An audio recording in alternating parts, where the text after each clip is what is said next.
সে যার জন্য আমাকে ছেড়ে দিয়েছিল, আর সেই মানুষটাও তাকে একা করে চলে গেছে। একটা ভাই আমাকে বলতেছিল আমাদের রিলেশনটা ছিল 2 বছরের, এই 2 বছরে আমাদের মাঝে অনেকবার ঝামেলা হয়, তারপরে আমরা দুজনেই আবার সরি বলে সবকিছু মেটাই নিতাম। এভাবে আমাদের সম্পর্কটা ভালো চলতেছিল। তো আমাদের মাঝে একজন থার্ড পার্সন আসে, তো হঠাৎ ওর কথা বলার ধরনগুলো না কেমন জানি চেঞ্জ হতে শুরু করে, আমাকে ইগনোর করা শুরু করলো। আমাকেও এর মাঝে অনেকবার ব্রেকআপের হুমকিও দেয়। কিছুদিন পর আমার সাথে ঝামেলা করে, ব্রেকআপ করে দেয় আর আমাকে ব্লক করে দেয়। 2 বছরের সম্পর্ক এক মুহূর্তে শেষ করে দিল। ভাবতেই খারাপ লাগছে, তুমি আর আমি আমরা হতে পারলাম না। কিছুদিন পরে আমি ওর বান্ধবীর থেকে জানলাম ও সেই ছেলের সাথে রিলেশনে গেছে।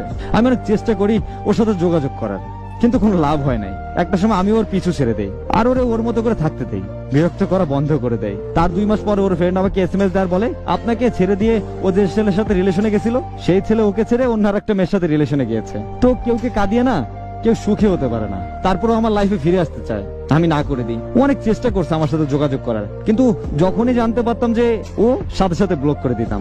2-3 দিন পর হঠাৎ একদিন একটা অপরিচিত নাম্বার থেকে কল আসে। কল রিসিভ করার সাথে সাথেই বলে উঠলো যে কলটা কাটবেন না, একটু কথা আছে। কলটা ছিল আমার প্রিয় মানুষটার। অনেক কান্নাকাটি করে আর আমার কাছে ক্ষমা চায়, সবকিছু ভুলে যেতে বলে। আমি ওরা সেদিন একটা কথা বলছিলাম, বেঈমানদের কোনো ধর্ম থাকে না, ওরা শুধু পারে মানুষকে ঠকাতে। তুমিও তাদের দলের একজন, তারপরেও আমি তোমাকে ক্ষমা করে দিলাম, কিন্তু দ্বিতীয়বার আর বিশ্বাস না। আর একটা কথা বলছিলাম যে আমার সাথে আর কখনো যোগাযোগ করার চেষ্টা করো না। ভালো থাকো বলে কল কেটে দেই আর ব্লক করে দিলাম। ভালোবাসা অনেক সুন্দর, কিন্তু এই ভালোবাসার ভিতরে কষ্টটা সব থেকে বেশি থাকে। সবাই ভালোবাসার মূল্য দিতে পারে না। বিশ্বাস ও ভালোবাসার মাঝে অনেক মিল রয়েছে। যেমনটা বিশ্বাস ভালো, কিন্তু অন্ধবিশ্বাস ভালো না। ভালোবাসা ভালো, কিন্তু অন্ধ ভালোবাসা ভালো না। আসলে মানুষ মানুষের ভালো দেখতে পারে না, তাই সবসময় সবাই সুযোগ খোঁজে। সবাইকে যে অবিশ্বাস করবেন তেমনটাও না, মানুষটাকে বিবেচনা করেন, বুঝে শুনে তারপর তাকে বিশ্বাস করেন। আমি একটা কথা বলি না সবসময়, প্রত্যেকেই তার কাজের শাস্তি পাবে, হোক সেটা আজ অথবা কাল। কেউ কখনো ছাড় পায় না, বিচার একটা সময় হবেই। সব থেকে প্রিয় মানুষটাকে কষ্ট পেতে দেখতেও না খারাপ লাগে, তবুও না তার প্রতি এই ঘৃণা তার কাছে যেতে দেয় না। যে মানুষটা আমাকে একা করে অন্যের কাছে চলে গেছে, সে আর ভালোবাসা পাওয়ার যোগ্য না। এরকম কিছু মানুষের জন্য মানুষ আজ ভালোবাসতে ভয় পায়। ভালোবাসার নাম শুনলেই আতঙ্কে কেঁপে ওঠে। ভালোবাসাটা সুন্দর, কিন্তু সবার জন্য তো আর না। সবাই তো আর ভালোবাসার মূল্য দিতে জানে না।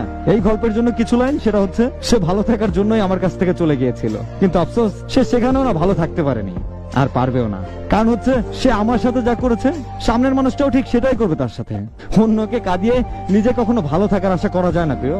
একটা সময় আমি কেঁদেছিলাম, তুমিও কাঁদবা। হয়তো সময়ের ব্যবধানে তুমি বুঝবা কে ছিল তোমার আপন, আর তুমি কাকে খুঁজতে গিয়ে কাকে হারিয়ে ফেলেছো। হয়তো সেদিন তোমার কাছে আর যাওয়া হবে না, তুমি আসতে চাইলেও তোমাকে আর কখনো কাছে আনা হবে না।